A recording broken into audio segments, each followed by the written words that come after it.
All right, so let's talk about this. Have you ever heard of the phrase micro quitting? I know it kind of sounds funny, but I want you guys to think about what success is, right? So success is like these tiny decisions that have been built and compound over time, right? To create your desired result. It actually takes like thousands and thousands of decisions that don't feel super important at the time, but they add up, right? So, when you're starting out in your company, the most important thing is to create habits, right? And systems. And doing those habits and those systems, and a lot of people will call it your daily DMO, are things that are moving the needle forward, not maintenance, right? Moving the needle forward. And all those little decisions that you're making along the way is creating success. But what is micro quitting? Like, what does that actually mean? So it doesn't feel like harmful or scary, but it could be very, very dangerous. So some examples of what I mean by micro quitting is number one, I'll try it again next month. It's basically taking your foot off the gas when you still have time to accomplish what you need to, like, in that month. So giving up like way too soon. I don't know if you felt it before or if like people on your team have said it, but it'll be like 5 days before the end of the month and they've already thrown in the towel and they're like, but I'm going to get on the bandwagon next month. I'm going to start off strong, right? But their brain has already quit. And if you keep on doing that time and time again, that's called micro quitting. So your day on, your activity on like day 25 or 26 should look the same as day 1, 2, 3, 4, and 5, right? So consistently, excuse me, consistently doing things to move your business forward, right? So the whole month you want to feel peace and calm. But if you aren't doing anything on day 1 through 5, that's also a micro quit, right? So you don't want to be saying next time will be better. Don't want to say that. That's basically like negotiating your goals. And sometimes you do need to like negotiate and say to yourself, was the goal too big, right? Kind of taking a look back and saying, well, maybe I shouldn't have said that I was going to do that. Like that might have been too big. But what you don't want to do is negotiate the goals and say like, I'll just do that later. There's a difference between negotiating and like reevaluating, right? So I just kind of told you like reevaluating your goals is fine, but negotiating them is a whole different ball of wax, right? So do you know what you're doing when this happens? You're removing the discomfort that you're feeling, right? So when you're negotiating, what you're trying to do is remove that feeling that you're feeling, right? You're closing the gap to feel better. So you're making sure that the feelings that you're feeling are like, okay, if I'll just do better next month, right? And then all of a sudden, like those little micro decisions, they start really affecting your business, right?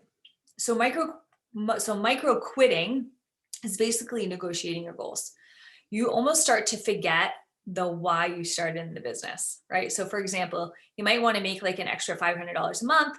Things start to get a little dicey in the business and you start saying to yourself, I don't really need that 500 extra a month. It's not that important. It's fine. That was just extra, right? Because you're trying to find that place of comfort. And that's not what we want to do. And I'm not saying that not to take a rest. that should be part of your schedule, right? Because you need to create a routine that really, really, really works for you and your family. You don't want to take a step away from your business because then it's going to take you that much longer and it's going to be way harder to get back where you were, right? So you don't want to go from growing your business to maintaining your business. And there's a huge difference between the two different activities. Another form of micro quitting is like hiding in your business, doing all the busy work, but not really growing and just kind of maintaining, like your customer base or the team that you have. And this is why like every decision matters, right? So micro quitting breaks your self-trust and self-integrity. So you're training your brain to quit as things get uncomfortable or hard, right? You want to avoid the discomfort, and it's causing negative thoughts. And it becomes a negative thought pattern, and it's going to keep on going and going and going. And the more you give into these thoughts, the more that they're going to happen, right? So it becomes a cycle, and you need to start building your confidence because it's fear and shame will start to take over.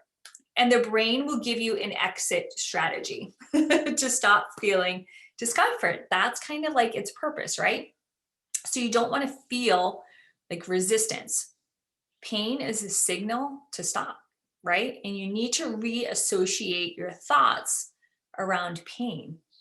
It's a pain reliever, right? So these little decisions that we make day in and day out affect our overall business. So let's think about if you kept to those goals, right? Where would your business be right now? And I really want you guys to think about that. If I just kept on pushing, and guys, sometimes you're not going to reach that goal, right, at the end, but you go until you possibly can, right? So you go until that last day at the end of the month and you push hard. And if you reach it, you can celebrate. If you don't reach it, you can still celebrate because you accomplished doing something, right? You tried your absolute hardest. You did not give up. You didn't give up. And that's the most important thing. I've done that numerous times, right? Where it's just like, I didn't get that goal. And I kind of felt like, I didn't accomplish that, right? But I also said, Margaret, you tried really, really hard to get to that goal. And I'm proud of you for trying and putting in 100%. Now let's reevaluate what that goal was. Maybe it's like too far and I need to scale it back. All right. So how do we make sure we aren't micro quitting, right? It's about creating systems that work for you, your family, right? So that you can be consistent and disciplined without feeling super overwhelmed. I said rest should be a part of your schedule. A rest day or a rest moment or a rest time, whatever you want, right? So you have to, this is your business, right? So you have to make realistic goals for yourself. They need to be attainable goals. Like don't push for something that you need 20 other people for and no one's recruiting on your team, right? It's like, well, why don't you just have yourself and maybe a couple of your people recruit, right? Like really scale back attainable goals. All right. And this is good. That looks different for absolutely everyone. So growth normalizes the butterflies that push you outside of your comfort zone. Okay. So you don't want all these little micro decisions to become a big macro one. Every decision and activity totally matters. So ask yourself today, when am I guilty of this? And learn this about yourself, okay? Because your brain does this to you and you will know how to react to it. All right. So micro quitting, don't do it. Don't micro quit. Okay. Lauren,